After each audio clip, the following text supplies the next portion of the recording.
To all in one ಅಡ್ಡ YouTube ಚಾನಲ್ಗೆ ಸ್ವಾಗತ ಫ್ರೆಂಡ್ಸ್. ನಾವು ಇವತ್ತು ಏನು ಮಾಡ್ತಾ ಇದ್ದೀವಿ ಅಂದರೆ ಈವ್ನಿಂಗ್ ಸ್ನ್ಯಾಕ್ಸ್ ಉದ್ದಿನ ವಡೆ ಮಾಡ್ತಾ ಇದ್ದೀವಿ ಸವಿತಾ. ಅದಕ್ಕೆ ಏನೇನು ಬೇಕು ಸವಿತಾ ಉದ್ದಿನ ವಡೆ ಮಾಡೋಕ್ಕೆ? ಉದ್ದಿನ ವಡೆ ಮಾಡಲಿಕ್ಕೆ ನಾವು ಹಸಿರು ಮೆಣಸಿನ್ಕಾಯಿ ತೊಗೊಂಡಿದ್ದೀವಿ ಒಂದು 4-5, ಜೊತೆಗೆ ಸ್ವಲ್ಪ ಕಟ್ ಮಾಡಿ ಇಟ್ಕೊಂಡಿರೋ ಅಂಥ ಒಂದೇ ಒಂದು ಹಸಿರು ಮೆಣಸಿನ್ಕಾಯಿ ಕಟ್ ಮಾಡಿ ಇಟ್ಕೊಂಡಿದ್ದೀವಿ ಫ್ಲೇವರಿಗೆ. ಸ್ವಲ್ಪ ತೆಂಗಿನಕಾಯಿ ಕಟ್ ಮಾಡಿ ಇಟ್ಕೊಂಡಿದ್ದೀವಿ, ಶುಂಠಿ ಕೂಡ ಕಟ್ ಮಾಡಿ ಇಟ್ಕೊಂಡಿದ್ದೀವಿ. ಸ್ವಲ್ಪ ಅಷ್ಟೇ, ಸ್ವಲ್ಪ ಹಸಿಮೆಣಸಿನ್ಕಾಯಿ ಮಕ್ಕಳು ಆಯ್ದಿಕ್ತಾರಲ್ವಾ, ರುಬ್ಬದ್ರಲ್ಲೇ ಹಾಕ್ಕೊಂಡ್ಬಿಡೋಣ ಅಲ್ವಾ ಸವಿತಾ. ಮತ್ತು ಒಂದು 4-5 ಕಾಳು ಮೆಣಸು, ಟೇಸ್ಟಿಗೆ ಕೊತ್ತಂಬರಿ ಹಾಕಲೇಬೇಕು, ಚೆನ್ನಾಗಿರುತ್ತೆ ಟೇಸ್ಟಿಗೆ. ಮತ್ತು ಇದು ಉದ್ದಿನ ಬೇಳೆನ ಒಂದು 5-6 ಅವರ್ ನೆನೆಸಿಟ್ಟಿದ್ದೀನಿ. ಉದ್ದಿನ ಬೇಳೆ ಈ ರೀತಿ ನೀಟಾಗಿ ನೆಂದಿದೆ ಉದ್ದಿನ ಬೇಳೆ. ಓಕೆ, ಇದು ಸಿಂಪಲ್ ರೆಸಿಪಿ. ಇವಾಗ ಮಾಡೋಣ. ಓಕೆ ಸವಿತಾ, ಇವಾಗ ಉದ್ದಿನ ಬೇಳೆನ ಮಿಕ್ಸಿ ಗ್ರೈಂಡಿಗೆ ಹಾಕೋಣ. ಮೊದಲನೇದಾಗಿ ಗ್ರೈಂಡರ್ ಮಾಡ್ಕೊಳ್ಳೋದಕ್ಕೆ ಶುಂಠಿ ಹಾಕ್ತೀನಿ, ಸ್ವಲ್ಪ ಹಸಿಮೆಣಸಿನ್ಕಾಯಿ, ಓಕೆ ಹಸಿರು ಮೆಣಸಿನ್ಕಾಯಿ, ಕಾಳು ಮೆಣಸು ತುಂಬ ಫ್ಲೇವರ್ ಕೊಡುತ್ತೆ, ಅದು ಇಂಪಾರ್ಟೆಂಟ್. ಸ್ವಲ್ಪ ಕೊತ್ತಂಬರಿ. ಇದನ್ನು ಕಟ್ ಮಾಡಿ ಇಟ್ಕೊಂಡಿರೋ ಅಂಥ ಕೊಬ್ಬರಿ ಮತ್ತು ಹಸಿಮೆಣಸಿನ್ಕಾಯಿ ಅದು ರುಬ್ಬಿದ ಮೇಲೆ ಹಾಕ್ಕೊಳ್ಳೋಣ ಫ್ಲೇವರಿಗೋಸ್ಕರ. ನೆಕ್ಸ್ಟ್ ಮೆಣಸು ಕೂಡ ಹಾಗೆ ಹಾಕ್ಬೋದಾಗಿತ್ತು, ಬಟ್ ಮಕ್ಕಳೆಲ್ಲ ಆಯ್ದಿಕ್ತಾರೆ, ಕೆಲವರು ಲೈಕ್ ಮಾಡಲ್ಲ ಬಾಯಿಗೆಲ್ಲ ಸಿಕ್ಕಿದ್ರೆ. ಅದಕ್ಕೋಸ್ಕರ ಇವಾಗ ಉದ್ದಿನ ಬೇಳೆ ನೆನೆಸಿಡ್ಕೊಂಡಿರೋಂಥ ಉದ್ದಿನ ಕಾಳಾದರೂ ಓಕೆ, ಬೇಳೆ ಆದರೂ ಓಕೆ.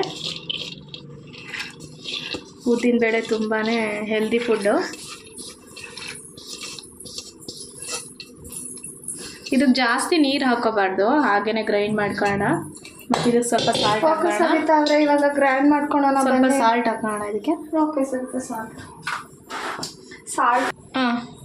ಅರ್ಧ ಸ್ಪೂನ್ನಷ್ಟು ನೋಡ್ಕೊಳ್ಳೋಣ, ಆಮೇಲೆ ಟೇಸ್ಟ್ ನೋಡ್ಕೊಂಡು ಹಾಕೋಣ. ಇವಾಗ ಸಾಕು. ಓಕೆ, ಇವಾಗ ಗ್ರೈಂಡ್ ಮಾಡ್ಕೊಳ್ಳೋಣ. ಇವಾಗ ಇದನ್ನ ಗ್ರೈಂಡ್ ಮಾಡ್ಕೊಳ್ಳೋಣ. ಓಕೆ ನೋಡಿ ಸವಿತಾ ಅವರೇ, ಇವಾಗ ಉದ್ದಿನ ಬೇಳೆ ಗ್ರೈಂಡ್ ಆಗಿದೆ. ನುಣ್ಣಗೆ ಇದಕ್ಕೆ ನೀರು ಹಾಕ್ಕೋಬಾರ್ದು, ಹಾಗೆ ನೀರು ಹಾಕೊಂಡ್ರೆ ಮತ್ತೆ ಎಣ್ಣೆ ಬಿಡೋಕೆ ಕಷ್ಟ ಆಗುತ್ತೆ. ನೀಟಾಗಿ ಬರುತ್ತೆ. ಗ್ಯಾಸ್ ಆನ್ ಮಾಡಿಬಿಟ್ಟು ಬಾಳ್ಗೆನ ಇಟ್ಬಿಟ್ಟು ವಡೆ ಬಿಡೋಣ ಸವಿತಾ. ಓಕೆ, ಬನ್ನಿ ಸವಿತಾ. ಇದು ರುಬ್ಬಿರೋ ಇರೋದಕ್ಕೆ ಸ್ವಲ್ಪ ಕಾಯಿನ ಸಣ್ಣದಾಗಿ ಕಟ್ ಮಾಡ್ಕೊಂಡಿರೋದನ್ನು ಹಾಕೋಣ. ಸಣ್ಣದಾಗಿ ಹಸಿಮೆಣಸಿನ್ಕಾಯಿ ಕಟ್ ಮಾಡಿರೋದನ್ನು ಹಾಕಿ ಮಿಶ್ರಣ ಮಾಡೋಣ ಸವಿತಾ ಇವಾಗ. ಓಕೆ ಬನ್ನಿ ಇವಾಗ ಈವ್ನಿಂಗ್ ಚೆನ್ನಾಗಿರುತ್ತಲ್ಲ ತಿನ್ನೋಕ್ಕೆ. ಹೌದು ಸವಿತಾ, ಈವ್ನಿಂಗ್ ಉದ್ದಿನ ಬೇಳೆ ಹೆಲ್ದಿಗೂ ಒಳ್ಳೆ. ಅಂದರೆ ಹೋಟೆಲ್ಗಳಲ್ಲಿ ಅದಕ್ಕೆ ಏನಾಗ್ತಾರೆ ಅಂದರೆ ಸೋಡಾ ಹಾಕ್ತಾರೆ. ನಾವು ಸೋಡಾ ಎಲ್ಲ ಹಾಗೇನೆ ತುಂಬ ಚೆನ್ನಾಗಿ ಬರುತ್ತೆ. ಒಂದ್ಸಲ ಟ್ರೈ ಮಾಡಿ. ಸೋಡಾ ಮಾತ್ರ ಯೂಸ್ ಮಾಡಬೇಡಿ, ಗ್ಯಾಸ್ಟ್ರಿಕ್ ಆಗುತ್ತೆ. ಓಕೆ ಸವಿತಾ ಬನ್ನಿ, ಗ್ಯಾಸ್ ಮೇಲೆ ಎಣ್ಣೆ ಕಾಯ್ಕಿಟ್ಟಿದ್ದೀನಿ, ಬೋಂಡ ಬಿಡೋಣ ಇವಾಗ. ನೋಡಿ, ಇವಾಗ ಉದ್ದಿನ ವಡೆ ಮಾಡ್ತಾ ಇದ್ದಾರೆ. ಈ ರೀತಿ ಹೋಲ್ ಮಾಡ್ಕೊಬೇಕು. ಹೋಲ್ ಮಾಡಿಕೊಂಡು ಎಣ್ಣೆಗೆ ಬಿಡ್ತಿದ್ದಾರೆ. ಫಸ್ಟ್ ಹಿಂಗೆ ರೌಂಡ್ ಮಾಡ್ಕೊಂಡು ನೀರಿಗೆ ಕೈ ಹಚ್ಕೋಬೇಕಲ್ಲ. ನೀರಿಗೆ ಕೈ ಹಚ್ಕೊಂಡಿಲ್ಲ ಅಂದರೆ ಉದ್ದಿನ ವಡೆ ಬರಲ್ಲ. ಗಟ್ಟಿ ನೀರು ಹಾಕದೆ ಇರೋದ್ರಿಂದ ಈ ಹೋಲ್ ಮಾಡಕ್ಕೆ ಬರುತ್ತೆ. ನೀರು ಹಾಕ್ಬಿಟ್ರೆ ಹೋಲ್ ಮಾಡೋಕ್ಕೆ ಬರಲ್ಲ ಸವಿತಾ. ಯಾಕೆಂದರೆ ಒಳಗಡೆ ಎಲ್ಲ ಬೇಯಬೇಕಂದ್ರೆ ಹೋಲ್ ಮಾಡಲೇಬೇಕು, ಇಲ್ಲಾಂದ್ರೆ ಚೆನ್ನಾಗಿ ಬರಲ್ಲ. ಓಕೆ, ಲೋ ಫ್ಲೇಮಲ್ಲಿ ಬೇಯಿಸ್ಕೊಳ್ಳೋಣ, ಯಾಕೆಂದರೆ ಇಲ್ಲಾಂದರೆ ಮೇಲ್ಗಡೆ ಮಾತ್ರ ಬೇಯುತ್ತೆ, ಒಳಗಡೆ ಬೆಂದಿರಲ್ಲ. ಹೌದು ಸರ್, ಲೋ ಫ್ಲೇಮಲ್ಲೇ ಬೇಯಿಸೋಣ. ಬರ್ತಿದೆಲ್ಲ ರೌಂಡ್. ನೋಡಿ, ಇದು ಪರ್ಫೆಕ್ಟಾಗಿ ಬಂದಿದೆ ಹೋಲು. ಬರ್ರಿ, ಇದು ನೋಡಿ ಚೆನ್ನಾಗಿ ಬಂದಿದೆ. ಈ ಥರ ಹೋಲ್ ಮಾಡಿಬಿಟ್ಟು ಕಾದಿರೋ ಬಾಣಲೆಗೆ ಹಾಕ್ಬಿಡೋಣ ಸವಿತಾ. ರೌಂಡ್ ನೀಟಾಗಿ ಬರ್ತಿದೆ ಅಂತ, ಅದೇ ಕ್ವಾಂಟಿಟಿ ಕರೆಕ್ಟಾಗಿ ಬರೋದು. ನೀರು ಹಾಕ್ಬಿಟ್ರೆ ವಡೆ ಕೆಟ್ಟೋಗ್ಬಿಡುತ್ತೆ ಸವಿತಾ. ನೀರು ಹಾಕ್ದೇನೆ ರುಬ್ಬೇಕು. ಸ್ವಲ್ಪ ಬೇಕಂದರೆ ಸ್ವಲ್ಪ ಹಾಕೊಬೇಕಷ್ಟೆ, ಜಾಸ್ತಿ ಹಾಕೋಬಾರ್ದು. ನಂದಿನಿ ಹಬ್ಬಕ್ಕೆ ಏನು ಮಾಡಿದ್ದೆ? ನಂದಿನಿ ಇವಾಗ ಬೇಯ್ತಾ ಇದೆ. ಕರೆಕ್ಟಾಗಿದೆ ಅನ್ಸುತ್ತಲ್ಲ ಕ್ವಾಂಟಿಟಿ? ಪರ್ಫೆಕ್ಟ್ ಆಗಿದೆ ಸವಿತಾ. ಓಕೆ ನಂದಿನಿ, ಯುಗಾದಿ ಹಬ್ಬದ ದಿನ ಅಡುಗೆ ಮಾಡೋಣ, ಲಾಗ್ ಮಾಡೋಣ ಅಂತ ಹೇಳ್ಬಿಟ್ಟು ಎಲ್ಲಿಗೆ ಹೋಗಿದ್ದಮ್ಮ ನಂದಿನಿ ನೀನು? ಪತ್ತೇನೇ ಇಲ್ಲ. ಬ್ರಾಹ್ಮಿ ಮುಹೂರ್ತದಲ್ಲಿ ಪೂಜೆ ಮಾಡೋಣ ಅಂದು ನಿದ್ದೆನೇ ಬರಲಿಲ್ಲ ಸವಿತಾ. 1 o'clock ಎದ್ದೆ. ಅಷ್ಟರಲ್ಲಿ ಸ್ನಾನ ಮಾಡಿ ಗೂಡಿಸಿ ಮನೆ ಒರೆಸಿ ಪೂಜೆ ಮಾಡಿ ಎಲ್ಲ ಆಯ್ತು. ಎಲ್ಲ ಬ್ರಾಹ್ಮಿ ಮುಹೂರ್ತದಲ್ಲೇ ಪೂಜೆ ಆಯ್ತು, ಅಡ್ಗೆನೂ ಆಯ್ತು. 5:30 ಅನ್ನೋ ಅಷ್ಟರಲ್ಲಿ ನಿದ್ದೆ ಬಂದ್ಬಿಟ್ಟು 8 ಗಂಟೆಗೆ ಮಲ್ಕೊಂಡ. ಎಸ್, ಯಾವಾಗಲೂ ಬ್ರಾಹ್ಮಿ ಮುಹೂರ್ತದಲ್ಲೇ ಪೂಜೆ ಮಾಡಿ ಅಭ್ಯಾಸ. ಆದರೂ ಈ ಸತಿ ಏನೋ ನಿದ್ದೆ ಬಂದ್ಬಿಡ್ತಪ್ಪ ಹಬ್ಬದ ದಿವಸ. ನಾನು ನೋಡ್ತಾನೆ ಇದ್ದೀನಿ, ಕಾಯ್ತಾ ಇದ್ದೀನಿ ನಂದಿನಿ ಫೋನ್ ಮಾಡ್ತಾಳೆ ಅಂತ. ಫೋನು ಇಲ್ಲ ಏನು ಇಲ್ಲ. ಅಂದ್ರೆ ಆಫೀಸ್ ವರ್ಕ್ ಬೇರೆ ಮಾಡ್ತಿರ್ತೀವಲ್ವಾ, ನಿದ್ದೆ ಸರಿಯಾಗಿ ಆಗ್ತಿಲ್ಲ ಇವಾಗ. ಮನುಷ್ಯನಿಗೆ ನಿದ್ದೆ ಆಕ್ಚುಲಿ ಬೇಕೇ ಬೇಕು. ನಿದ್ದೆ ಆಗದೆ ಇದ್ರೆ ಅವ್ನ ಮನುಷ್ಯ. ಅಪರೂಪಕ್ಕೆ ರಜಾ ಕೊಟ್ಬಿಟ್ಟಿದ್ರಾ? ಅದಕ್ಕೆ ಚೆನ್ನಾಗಿ ನಿದ್ದೆ ಮಾಡ್ಬಿಟ್ಟೆ. ಅದಕ್ಕೆ ಖುಷಿಗೆ ಸಿಕ್ಕಿರೋದಕ್ಕೆ ಮಲ್ಕೊಂಬಿಟ್ರಿ ಫುಲ್ ಡೇ.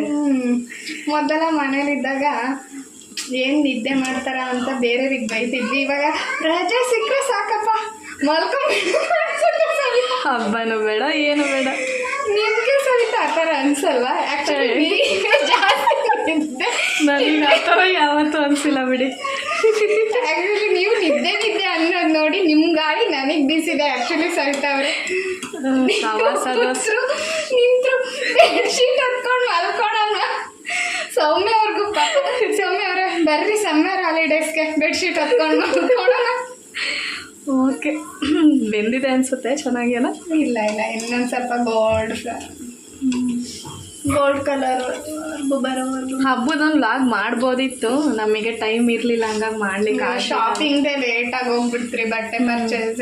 ಇನ್ಮೇಲೆ ಏನಿದ್ರು ಬಟ್ಟೆ ಪರ್ಚೇಸ್ 15 days 1 week ಮುಂಚೆನೆ ಮಾಡಿಬಿಟ್ರೆ ಹಬ್ಬಗಳ ಲಾಗ್ಗಳನ್ನ ತುಂಬ ಚೆನ್ನಾಗಿ ಮಾಡ್ಬೋದು ಸವಿತಾ ಅವರೇ. ನೆಕ್ಸ್ಟ್ ಟೈಮು ಮಾಡೋಣ, ಆದಷ್ಟು ಪ್ರಯತ್ನ ಮಾಡೋಣ. ಬಟ್ ಮಾಡಬೇಕಾಗಿತ್ತು ಯುಗಾದಿ ಹಬ್ಬದ, ತುಂಬ ಚೆನ್ನಾಗಿ ಬರ್ತಿತ್ತು ಲಾಗ್. ಹೋಳಿಗೆ ಮಾಡಿದ್ರಾ? ಹಾಂ, ಹೋಳಿಗೆ, ಒಬ್ಬಟ್ಟು ಸಾರು, ಚಿತ್ರಾನ್ನ. ಏನು ಹೋಳಿಗೆ ಮಾಡಿದ್ರಿ? ಬೇಳೆ ಒಬ್ಬಟ್ರಿ. ಹಾಂ, ಅದು ಹೆಂಗೆ ಮಾಡೋದು ಒಂದ್ಸಲ ತೋರಿಸ್ಕೊಡ್ರಿ. ಹಾಂ, ಓಕೆ ರೀ. ಒಂದು ದಿವಸ ವಿಡಿಯೋ ಮಾಡಿಬಿಟ್ಟು ಮಾಡೋಣ. ನಾಳೆ ಕ್ಯಾರೆಟ್ ಹಲ್ವಾ ಮಾಡೋಣ ಸವಿತಾ. ಕ್ಯಾರೆಟ್ ಹಲ್ವಾ ಮಾಡಿದೀವಲ್ರಿ. ಕ್ಯಾರೆಟ್ ಹೋಳಿಗೆ, ಸಾರಿ ಕ್ಯಾರೆಟ್ ಹೋಳಿಗೆ ಮಾಡೋಣ. ಕ್ಯಾರೆಟ್ ಹೋಳಿಗೆನಾ? ಹಾಂ. ಓ, ಡಿಫ್ರೆಂಟ್ ಆಗಿದೆ ಅಲ್ಲ, ಚೆನ್ನಾಗಿದೆ ಹೆಸರು. ಎಷ್ಟೋ ಜನರಿಗೆ ಗೊತ್ತಿಲ್ಲ ಸವಿತಾ ಅವರೇ ಕ್ಯಾರೆಟ್ ಹೋಳಿಗೆ. ನಾವು ಡಿಫ್ರೆಂಟಾಗಿ ನಾಳೆ ಟ್ರೈ ಮಾಡೋಣ. ಓಕೆ, ಖಂಡಿತ ಟ್ರೈ ಮಾಡೋಣ ನಾಳೆ. ನೋಡಿ ಸವಿತಾ, ಉದ್ದಿನ ವಡೆ ಪರ್ಫೆಕ್ಟಾಗಿ ಗರಿಯಾಗಿ ನೀಟಾಗಿ ಬೆಂದಿದೆ. ಈ ಥರ ಕಲರ್ ಬರಬೇಕು ನೀಟಾಗಿ, ಜಾಸ್ತಿ ಸೀಲೂಬಾರ್ದು. ಸೀದ್ರೆ ಟೇಸ್ಟ್ ಚೇಂಜ್ ಆಗುತ್ತೆ. ಘಮ ಘಮ ಅಂತಿದೆ ಉದ್ದಿನ ವಡೆ ಸ್ಮೆಲ್ಲು. ನೋಡಿ ಸವಿತಾ ಎಷ್ಟು ಚೆನ್ನಾಗಿ ಬಂದಿದೆ ವಡೆ ಗರಿಯಾಗಿ. ಇವಾಗ ಟೇಸ್ಟ್ ಮಾಡೋಣ ಸವಿತಾ. ಓಕೆ, ಇವಾಗ ಟೇಸ್ಟ್ ಮಾಡೋಣ ಬನ್ನಿ. ಇದಕ್ಕೆ ಕಾಯಿ ಚಟ್ನಿ, ಉದ್ದಿನ ವಡೆ ಕಾಂಬಿನೇಷನ್ ಸಖತ್ತಾಗಿರುತ್ತೆ. ಬನ್ನಿ. ಓಕೆ ನಂದಿನಿ, ಇವಾಗ ಬಿಸಿ ಬಿಸಿ ಉದ್ದಿನ ವಡೆ ಜೊತೆಗೆ ಏನು ತಗೊಂಡಿದ್ದೀರಾ? ಕಾಯಿ ಚಟ್ನಿನಾ? ಹಾಂ, ಕಾಯಿ ಚಟ್ನಿ ಸವಿತಾ. ಇವಾಗ ವಡೆನ ಮುರಿದ್ಬಿಟ್ಟು ಟೇಸ್ಟ್ ನೋಡೋಣ ಸವಿತಾ. ಒಳಗಡೆ ನೀಟಾಗಿ ಬಿಸಿ ಆಗಿದೆ ಸವಿತಾ, ಮುಟ್ಟಕ್ಕಾಗ್ತಿಲ್ಲ. ಬಟ್ ಸಖತ್ತಾಗಿ ಬಂದಿದೆ ನೋಡಿ. ನಾವು ಯಾವುದೇ ರೀತಿಯಾದಂಥ ಇದು ಸೋಡಾ ಹಾಕಿಲ್ಲ, ಏನಿಲ್ಲ. ವಾವ್, ಸಖತ್ತಾಗಿ ಬಂದಿದೆ ಸವಿತಾ. ಸ್ಮೂತಾಗಿ ಮೇಲ್ಗಡೆ ಕ್ರಿಸ್ಪಿ ಇದೆ, ಒಳಗಡೆ ಸ್ಮೂತ್ ಆಗಿದೆ. ಈ ಚಟ್ನಿ ಜೊತೆ ಟೇಸ್ಟ್ ಮಾಡ್ತೀನಿ. ಸಖತ್ತಾಗಿದೆ ಸವಿತಾ. ಬರೀದ್ ಕೂಡ ತಿನ್ಬೋದು, ಅಷ್ಟು ಚೆನ್ನಾಗಿರುತ್ತೆ. ಯಾಕಂದರೆ ನಾವೆಲ್ಲ ಮಸಾಲೆ ಮೇಲ್ಗಡೆ ಕ್ರಂಚಿಯಾಗಿ ಬೆಂದಿದೆ, ಒಳಗಡೆ ಸ್ಪೈಸಿ. ನೋಡಿ ಸವಿತಾ, ಮೇಲ್ಗಡೆ ಎಷ್ಟು ಕ್ರಂಚಿಯಾಗಿ ಚೆನ್ನಾಗಿದೆ, ಒಳಗಡೆ ತುಂಬ ಮೆತ್ತಗೆ ತುಂಬ ಚೆನ್ನಾಗಿದೆ. ಇದನ್ನ ಈ ಚಟ್ನಿ ಜೊತೆ ಡಿಪ್ ಮಾಡಿ ತಿನ್ನೋಣ ಸವಿತಾ. ಇದು ಮಕ್ಳಿಗೆ ಕೂಡ ಚೆನ್ನಾಗಿರುತ್ತೆ, ಲಂಚ್ ಬಾಕ್ಸಿಗಾಗಲಿ. ಮತ್ತು ಮಕ್ಕಳು ಓಡಾಡ್ಕೊಂಡು. ಹೇಗಿದೆ ಸವಿತಾ ಉದ್ದಿನ ವಡೆ? ಹೋಟೆಲ್ ಥರನೇ, ರೆಸ್ಟೋರೆಂಟ್ ಥರನೇ ಇದೆ ಅಲ್ವಾ ಟೇಸ್ಟು? ಫ್ಲೇವರ್ ಮಾತ್ರ ಸಕ್ಕತ್ತಾಗಿದೆ. ನೀವು ಮಾಡಿ ಫ್ರೆಂಡ್ಸ್ ಎಲ್ಲ ಈ ಉದ್ದಿನ ವಡೆನ. ತುಂಬಾ ಚೆನ್ನಾಗಿದೆ, ಟ್ರೈ ಮಾಡಿ ಒಂದ್ಸಲ. ತುಂಬಾ ಟೇಸ್ಟಿಯಾಗಿರುತ್ತೆ. ಯಾರ್ಯಾರಿಗೆ ಈ ಉದ್ದಿನ ವಡೆ? ಕೆಲವರು ಇದನ್ನು ಹೋಟೆಲಲ್ಲಿ ತುಂಬ ಹುಡ್ಕೊಂಡು ಹೋಗ್ತಾರೆ.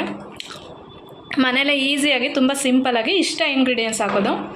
ತುಂಬಾ ಟೇಸ್ಟಿಯಾಗಿ ತುಂಬಾ ಚೆನ್ನಾಗಿರುತ್ತೆ. ಟ್ರೈ ಮಾಡಿ ಒಂದ್ಸಲ. ಓಕೆ, ಎಲ್ಲರೂ ಟ್ರೈ ಮಾಡಿ ಈ ಉದ್ದಿನ ವಡೆನ. ಹೇಗಿದೆ ಅಂತ ನಮಗೆ ಕಮೆಂಟ್ ಬಾಕ್ಸಲ್ಲಿ ಹೇಳಿ ಫ್ರೆಂಡ್ಸ್. ಹಾಗೆ ಲೈಕ್ ಮಾಡಿ, ಶೇರ್ ಮಾಡಿ, ಸಬ್ಸ್ಕ್ರೈಬ್ ಮಾಡಿ friends. Thank you. Bye bye friends. Thank you. Bye.